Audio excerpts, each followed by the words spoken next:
Sejarah Provinsi Sumatera Selatan mencakup berbagai peristiwa dan perubahan sepanjang berabad-abad, termasuk masa kerajaan kuno, pengaruh budaya, dan proses perkembangan menuju provinsi yang ada saat ini. Berikut adalah sejarah singkat Provinsi Sumatera Selatan. Masa prasejarah. Wilayah yang sekarang menjadi Provinsi Sumatera Selatan telah dihuni oleh manusia sejak zaman prasejarah. Bukti-bukti arkeologis menunjukkan bahwa daerah ini memiliki pemukiman manusia sejak ribuan tahun yang lalu. Kerajaan Sriwijaya. Salah satu periode terpenting dalam sejarah wilayah ini adalah masa kejayaan Kerajaan Sriwijaya yang berpusat di Palembang. Sriwijaya menjadi salah satu kerajaan terbesar di Asia Tenggara pada abad ke-7 hingga abad ke-14 Masehi.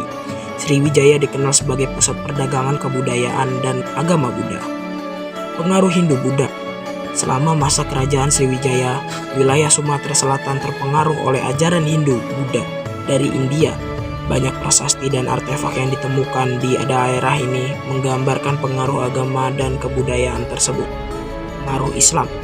Pada abad ke-14 Masehi, Islam mulai menyebar di wilayah ini melalui perdagangan dan misi Islam. Pengaruh Islam bertambah kuat seiring berakhirnya kejayaan Sriwijaya. Palembang menjadi pusat agama Islam di wilayah ini. Era kolonial. Seperti banyak wilayah di Indonesia, Sumatera Selatan menjadi bagian dari kolonialisme Belanda pada abad ke-17. Belanda menguasai wilayah ini dan mendirikan pemerintahan kolonialnya. Perjuangan kemerdekaan.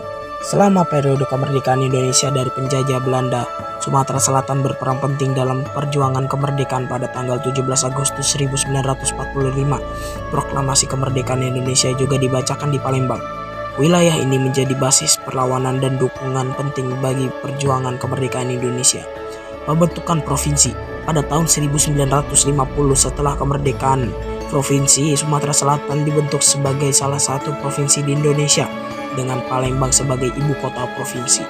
Sejak itu, Provinsi Sumatera Selatan telah mengalami pertumbuhan ekonomi yang signifikan, terutama dalam sektor pertanian, perkebunan, karet, kelapa sawit, dan lainnya, serta industri.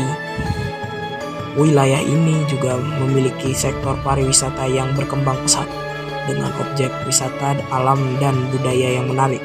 Sejarah Provinsi Sumatera Selatan mencerminkan warisan budaya, sejarah, perjuangan, dan perkembangan wilayah ini dari masa ke masa.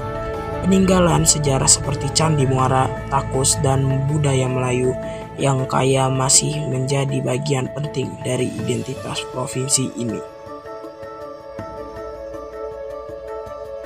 Pempek atau disebut juga empek-empek merupakan hidangan bercita rasa ikan yang disajikan dengan kuah berwarna hitam khas Palembang bernama cuko. Makanan ini sudah ada sejak zaman kerajaan. Memiliki beberapa variasi seperti pempek kapal selam, pempek lenjer, pempek legang, dan lain sebagainya. Mie celor adalah hidangan mie yang berasal dari Palembang. Mie celor disajikan dengan cara dicelor atau diseduh. Kemudian mie dicampur kuah santan dan kaldu udang yang kental dan gurih dan disajikan dengan perlengkapan seperti telur rebus, toge, dan kucai. Ukuran mie yang digunakan lebih besar daripada mie pada umumnya. Masyarakat Palembang umumnya mengonsumsi mie celor ini untuk sarapan. Martabak har merupakan makanan khas Palembang yang berasal dari India.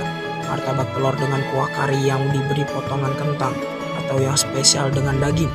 Nama har sendiri sebenarnya berasal dari nama pendirinya, Haji Abdul Rozak. Kemudian disingkat dengan sebutan har dan melekat hingga saat ini. Suku Komering adalah salah satu suku yang mendiami wilayah Sumatera Selatan dengan ikatan sejarah dan budaya yang kuat baik dengan Palembang maupun Lampung. Mang Dayat, seorang pemerhati tradisi dan seni budaya Sumatera Selatan, mengatakan asal-usul suku Komering dapat ditelusuri hingga masa lalu yang kaya dan kompleks. Asal-usul nama Komering masih menjadi misteri. Dalam cerita dari masa Sriwijaya hingga Kesultanan Palembang, nama Komering tidak disebutkan. Provinsi ini memiliki ibu kota di kota Palembang.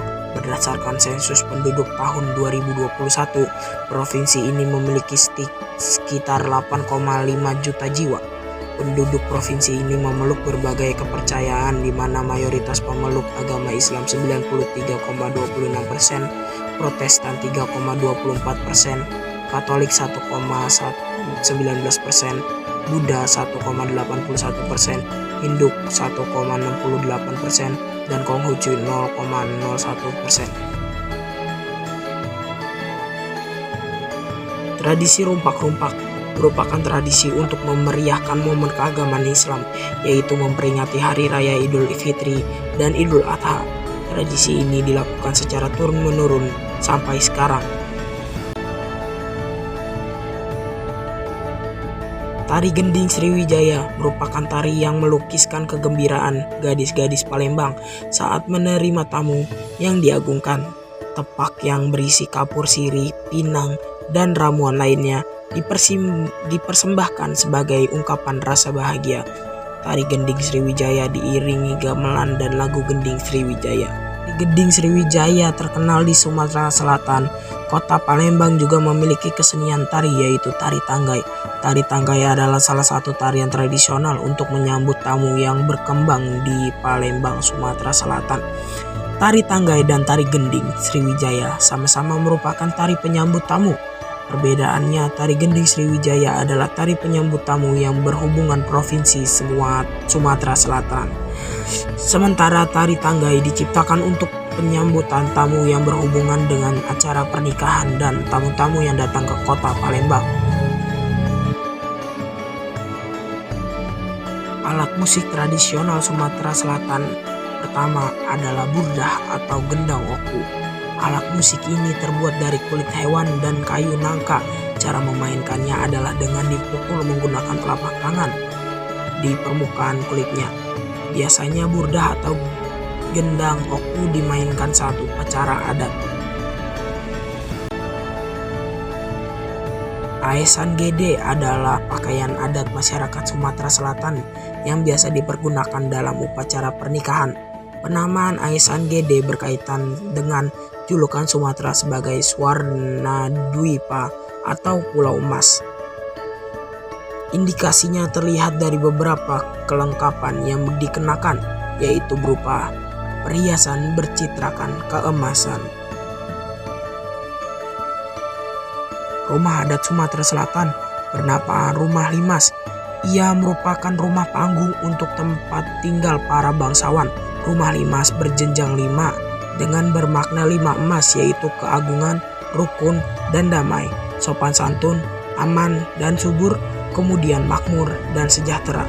Pintu gerbang emas harus ada pada setiap rumah limas. Kudok adalah senjata tradisional khas Sumatera Selatan yang berbentuk seperti parang. Kudok memiliki ujung yang runcing dan pegangannya yang bulat. Kudok biasanya terbuat dari besi atau baja.